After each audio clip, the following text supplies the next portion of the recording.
وہ چیزیں جن سے روزہ مکروہ ہو جاتا ہے۔ نمبر 1 روزے کی حالت میں گناہ کا کام کرنا۔ نمبر 2 جھوٹ بولنا۔ نمبر 3 چغلی اور گالی گلوچ کرنا۔ نمبر 4 جنابت کے غسل میں تاخیر کرنا۔ نمبر 5 جان بوجھ کر منہ میں تھوک جمع کر کے نگلنا۔ نمبر 6 اور ناک میں پانی ڈالنے میں مبالغہ کرنا۔ نمبر 7 سحری میں اتنی تاخیر کرنا کہ فجر کا وقت شروع ہونے میں شک ہونے لگے۔ نابالغ پر زکوٰۃ کا حکم اور وہ لوگ جن کو زکوٰۃ دینا جائز ہے۔ نابالغ بچوں کی ملکیت میں کتنا ہی مال ہو، جب تک وہ نابالغ ہیں ان پر یا ان کے سرپرستوں پر اس کی زکوٰۃ واجب نہیں۔ ماں باپ، دادا دادی، نانا نانی، پوتا پوتی، نواسا نواسی کے علاوہ اپنے رشتہ داروں میں سے جو زکوٰۃ کے مستحق ہوں ان کو زکوٰۃ دینا افضل ہے۔ البتہ میاں بیوی کا ایک دوسرے کو زکوٰۃ دینا جائز نہیں۔ مسئلہ وہ چیزیں جو زکوٰۃ میں دے سکتے ہیں۔ زکوٰۃ میں سونا، چاندی، تجارتی مال یا ان کی قیمت سے کپڑا غلہ یا کوئی اور سامان خرید کر دینا بھی جائز ہے۔ اسی طرح زکوٰۃ کی رقم سے مکانات خرید کر یا تعمیر کر کے غریبوں کو مالک بنا دینے سے بھی زکوٰۃ ادا ہو جائے گی۔ اور اگر کوئی شخص زکوٰۃ کی نیت سے قرض معاف کر دے تو زکوٰۃ ادا نہیں ہوگی۔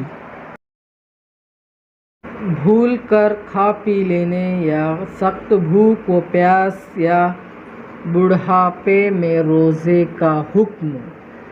اگر کسی کو روزہ یاد نہ ہو اور وہ بھول کر کھا پی لے تو اس سے روزہ نہیں ٹوٹے گا اور نہ قضا واجب ہوگی۔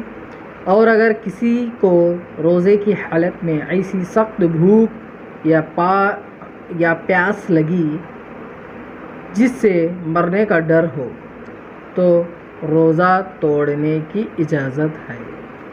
اور جو شخص بہت زیادہ بڑھاپے اور کمزوری کی وجہ سے روزہ رکھنے پر قادر نہ ہو اسے چاہیے کہ ہر روزے کے بدلے ایک فدیہ یعنی 2.25 کلو گیہوں یا اس کی قیمت ادا کرے۔ مسئلہ زکوٰۃ واجب ہونے میں کیش رقم کی مقدار۔ اگر کسی کے پاس سونا چاندی نہیں ہے لیکن اتنی رقم ہے کہ جس سے 612 گرام 320 ملی گرام کے بقدر چاندی خریدی جا سکتی ہے، یعنی آج کے حساب سے تقریباً 40 پر 2,865 روپے، تو صاحب نصاب ہونے اور سال گزرنے کے بعد اس پر زکوٰۃ فرض ہے۔ اور سال کے درمیان جو مال بڑھا اس پر سال کا گزرنا ضروری نہیں ہے۔ سال کے مکمل ہونے سے ایک دن پہلے تک جو بھی مال آئے گا اس کو زکوٰۃ نکالنا فرض ہے۔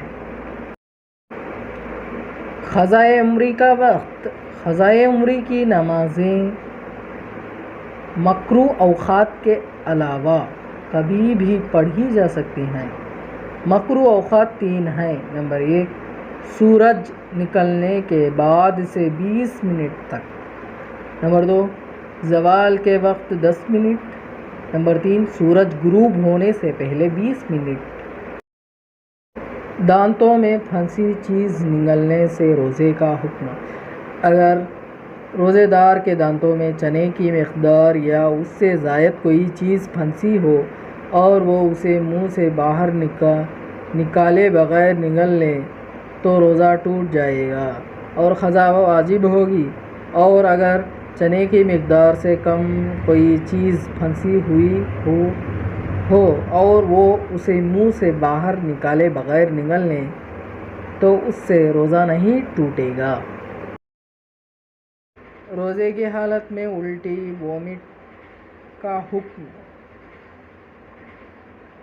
روزے کی حالت میں خود بخود الٹی ہو جانے سے روزہ نہیں ٹوٹتا، چاہے منہ بھر کر ہو، البتہ الٹی کو جان بوجھ کر نگلنے یا جان بوجھ کر منہ بھر کے الٹی کرنے سے روزہ ٹوٹ جاتا ہے۔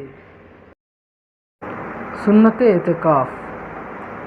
رمضان شریف کے آخری 10 دن کا اعتکاف سنت مؤکدہ ہے۔ اس کی ابتدا 20ویں روزے کی شام یعنی غروب آفتاب کے وقت سے ہوتی ہے اور عید کا چاند دیکھتے ہی اعتکاف ختم ہو جاتی ہے۔ عورتوں کے لیے بھی اعتکاف کرنا سنت ہے، لہٰذا عورتیں اپنے گھر میں نماز پڑھنے کی جگہ یا گھر کے کسی کونے یا خاص حصے میں یہ جگہ متعین کر کے سنت اعتکاف کر سکتی ہیں۔ یہ جگہ عورت کے لیے مسجد کے حکم میں ہوگی۔ وہ چیزیں جن سے روزہ ٹوٹ جاتا ہے۔ کلی کرتے وقت روزہ یاد ہوتے ہوئے بغیر اختیار کے منہ میں پانی چلے جانے سے روزہ ٹوٹ جائے گا اور صرف اس کی قضا لازم ہوگی، اور روزے کی حالت میں نفس کی خواہش پوری کرنے کے لیے حقہ یا بیڑی و سگریٹ پینے سے روزہ ٹوٹ جاتا ہے اور قضا و کفارہ دونوں لازم ہوتے ہیں۔ وہ شخص جس کو زکوٰۃ دینا جائز نہیں ہے، وہ شخص جس پر زکوٰۃ تو فرض نہ ہو لیکن ضرورت سے زائد زمین، مکان یا کوئی اور سامان اس کے پاس موجود ہوں اور اس کی قیمت نصاب سے زیادہ ہو تو اسے زکوٰۃ دینا جائز نہیں۔ اسی طرح کسی مستحق کے پاس زکوٰۃ لیتے لیتے نصاب کے بقدر مال جمع ہو جائے تو اسے بھی زکوٰۃ دینا جائز نہیں ہے۔